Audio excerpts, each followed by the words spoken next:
나시미 씨는 핸드폰으로 교통범칙금 통보라는 문자를 하나 발송받게 되는데요. 혹시나 운전 중에 교통법규를 어겼을까 찜찜한 마음이 들었던 나시미 씨는 해당 링크를 누르게 되었고 핸드폰에 악성 앱이 설치되어서 약 3,500만 원 정도 피해가 발생한 사례가 있습니다. 그러면 실수로 정말 그 URL을 눌렀다.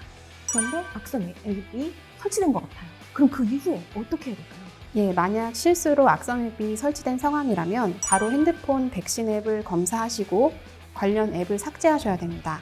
그리고 데이터를 백업한 뒤에 핸드폰을 초기화하셔야 되는데요. 이 부분이 어려우시다면 핸드폰 서비스 센터에 AS를 요청하실 수 있습니다. 그렇군요. 또한 원격 조정 앱이 실행된 이후에는 핸드폰이 통제불능 상태가 되어서 개인정보가 유출되기 쉬운데 이때 비행기 모드를 실행하시면 모든 통신이 끊겨서 피해를 막으실 수 있습니다. 그래서 비행기 모드를 신속하게 실행하는 것이 중요합니다. 안녕하십니까. 하루에도 수십 통씩, 많게는 100통까지 쌓이는 문자, 카카오톡, SNS 메시지들 무심코 누르게 되는데요.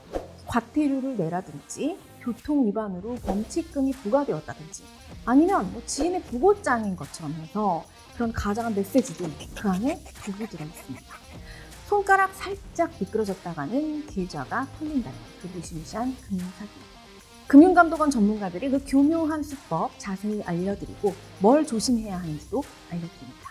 내용 시작하기 전에 금주보미 TV 좋아요, 구독, 알림 설정 부탁드립니다. 생생한 사례 소개해 주실 서준성 조사연님 그리고 주의해야 할 점 알려주실 이다은 선임 조사연님 나오셨습니다. 안녕하세요.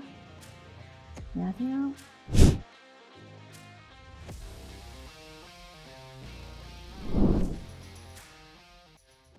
저희가 보통 피싱 사기라고 하잖아요. 휴대폰 문자 메시지, 카카오톡 이런 것들 많이 오는데 서조사님, 그 문자 메시지로 교통범칙금 통보 오는 거 그것도 잘못 눌렀다가는 큰일이 난다고요? 네, 맞습니다. 사례를 하나 말씀드리겠습니다. 작년 10월 피해자 나시민 씨라고 말씀드리겠습니다. 나시민 씨는 핸드폰으로 교통범칙금 통보라는 문자를 하나 발송받게 되는데요. 혹시나 운전 중에 교통법규를 어겼을까 찜찜한 마음이 들었던 나시민 씨는 해당 링크를 누르게 되었고 핸드폰에 악성 앱이 설치되어서 약 3,500만 원 정도 피해가 발생한 사례가 있습니다. 오, 3,500만 원이나? 그럼 문자를 눌렀을 뿐인데 그럼 보통 어떻게 돈을 빼가나요? 신분증을 이용해서 빼가는 건지 어떻게 빼가는 건가요? 링크를 누르게 되면 악성 앱이 설치가 되게 되는데 사기범들은 이 악성 앱을 통해서 획득한 개인정보를 가지고 대포폰을 개통하는 경우가 많습니다. 개인정보를 어디서 빼가는 거죠? 개인정보는 이제 갤러리에 저장된 신분증이나 여권 등 그런 사진을 찍어서 가지고 계신 분들이 생각보다 많은데 그 갤러리 정보를 다 입수해서 개인정보를 편취하게 됩니다. 교통범칙금 같은 문자는 정말 그럴 수 있겠다 이런 생각이 들게 만드는 것 같아요. 그거 말고도 이제 정부나 공공기관을 사칭한 문자들이 많다고요? 네, 교통범칙금 외에도 쓰레기 분리를 잘못했다고 통지가 온 것처럼 속이는 경우도 있습니다. 정부24라는 문구를 앞에 박아서 쓰레기 무단 투기 과태료 대상입니다. 민원 영상 확인 이런 내용으로 문자가 와서 정부기관과 마치 흡사해 보이는 URL 주소를 넣어서 이제 피해자들의 클릭을 유도하고 있습니다. 그렇군요. 쓰레기 안 버리는 사람 없을 테니까. 예, 맞습니다. 마찬가지로 이제 악성 앱을 설치하게 된 이제 피해자는 갤러리에 저장돼 있던 신분증이나 이제 개인정보들이 노출되어 마찬가지로 피해를 보게 되었습니다. 그렇군요. 그러니까 핸드폰 갤러리에 내 신분증 사진을 넣어놨을 때 그 사진이 사기범들의 손에 악성 앱을 통해서 들어가게 된다. 이런 말씀인 거죠? 예, 맞습니다. 그리고 조금 추가적으로 말씀을 드리자면 이렇게 정보가 유출되는 것 외에도 이제 통화의 제어권을 뺏기게 돼서 진위를 확인하기 위해 정부기관이나 이제 금융감독원에 전화를 하시는 경우에도 사기범들에게 연결되는 경우가 많습니다. 실제 제가 부서에서 이제 피해자분 전화를 받다가 갑자기 끊어져서 이제 다시 전화를 해보려고 시도를 했는데 연결이 안 되는 경우도 좀 종종 발생했었습니다. 굉장히 안타까우실 것 같아요. 네, 좀 잠이 좀 안 오더라고요, 그런 날은. 네. 그 사이에 혹시 당하셨을까 봐 그렇죠? 예. 그럼 이런 문자 메시지네요. 어떻게 보면 좀 감쪽 같을 수 있겠는데요.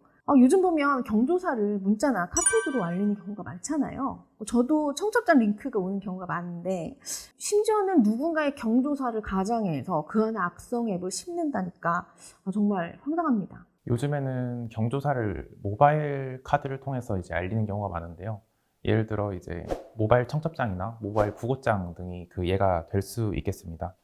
마찬가지로 이제 혹시 내가 알던 사람인가 하는 마음에 이제 클릭하신다면 악성 앱이 설치될 수 있으니 주의해 주시면 되겠습니다. 그렇군요. 이 핸드폰으로 오는 문자 메시지, 뭐 SNS 메시지, 심지어 카카오톡으로 오는 경조사 카드까지도 의심 없이 열면 안 된다, 이런 얘기인데요. 하지만 저희가 문자 메시지나 카톡을 쓰지는 않을 수가 없습니다. 그 이다은 선임 조세영님, 우리 어떻게 해야 털리지 않을 수 있나요? 예, 금융감독원에서 보이스피싱 예방 업무를 담당하고 있는 저에게도 하루에 몇 통씩 스미싱 문자가 오곤 하는데요. 어제만 해도 3건의 스미싱 문자를 받았습니다. 차량 관련 미납과태료 고지서가 발송되었다는 문자, 해외 쇼핑 금액으로 카드 승인이 되었다는 문자. 저도 받았어요. 예, 그러시죠. 땡땡카드에서 카드가 발급되었다는 문자였는데요. 모두 허위 발송된 스미싱 문자였습니다. 이러한 스미싱 문자를 거르는 방법은 문자 메시지에 URL이 들어있는 경우 무조건 누르지 않는다는 것입니다. 이것이 가장 중요한 예방책인데요. 광고 문자는 문자 상단에 광고라고 표기되니 구분하시면 되고, 광고 문자가 아닌 일반 문자 중에서 URL이 포함된 문자는 다른 방식으로 그 문자의 진위 여부를 판단해 보시는 것이 좋습니다. 아, 그 URL이라는 게 보통 우리가 이제 문자나 이렇게 봤을 때 우리가 한글로 쓰지만 그 URL은 항상 명문하고 그 알파벳하고 숫자하고 섞여져 있고 파란색으로 표시되어 있고 보통 밑줄이 그어져 있죠. 예, 맞습니다. 그러니까 거기에다 절대 손대면 안 된다. 예, 맞습니다. 단순하게 말씀드리면 예, 그렇게 맞습니다. 되겠군요. 예, 맞습니다. 그런 URL은 절대 누르지 마시고요. 그 문자의 진위를 가리는 방법은 직접 관련 사이트에 들어가 보시는 방법이 가장 좋습니다. 예를 들어 차량 미납과태료는 경찰청 교통민원 홈페이지에 확인해 보고, 해외 쇼핑 카드 금액은 카드사 홈페이지에 직접 들어가셔서 확인해 보는 그런 방식입니다. 또 요즘에는 공공기관이나 금융기관을 사칭한 문자를 차단하기 위해서 안심마크 제도를 운영 중에 있는데요. 문자 상단에 확인된 발신번호라고 표기해주는 서비스입니다. 그러한 안심마크가 표기된 문자는 안심하고 받아보셔도 좋을 것 같습니다. 그렇긴 한데 그래도 사람이 실수할 수도 있고 혹시 이 영상을 안 보셨을 수도 있잖아요. 그러면 실수로 정말 그 URL을 눌렀다. 그런데 악성 앱이 설치된 것 같아요. 그럼 그 이후에 어떻게 해야 될까요? 예, 만약 실수로 악성 앱이 설치된 상황이라면 바로 핸드폰 백신 앱을 검사하시고 관련 앱을 삭제하셔야 됩니다. 그리고 데이터를 백업한 뒤에 핸드폰을 초기화하셔야 되는데요.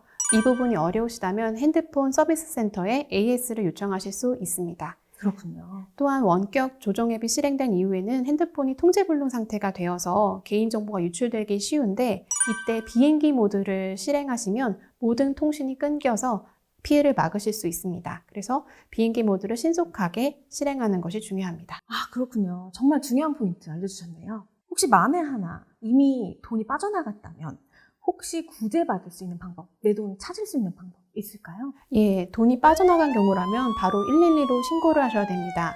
과거에는 금융감독원, 경찰청, 인터넷진흥원으로 세분화했던 신고 절차가 이번에 새롭게 통합되었는데요. 전기통신 금융사기 통합신고 대응센터로 접수하실 수 있습니다. 이 112로 전화를 하시게 되면 보이스피싱 피해 관련 사건 접수하고 지급정지 요청 등 필요한 조치를 한 번에 처리하실 수 있는데요. 빠르게 행동하신다면 돈이 은행에서 넘어가는 중에 중단시킬 수 있습니다.